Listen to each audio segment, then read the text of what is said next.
予備電池交換作業。2011年1月製の予備電池を2021年6月製の予備電池交換します。こちら取り外していますが、取り外した音で1番。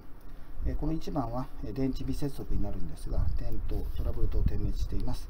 今音を鳴らしていませんが、ディップスイッチで音を鳴らすモードにすると、こういった形で音が鳴ります。今音は止めておきます。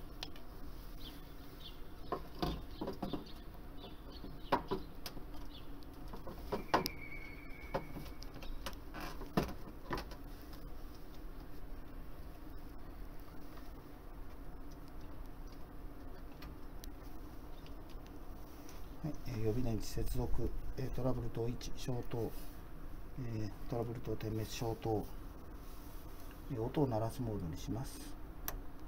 音を鳴らすモード。予備電池交換完了です。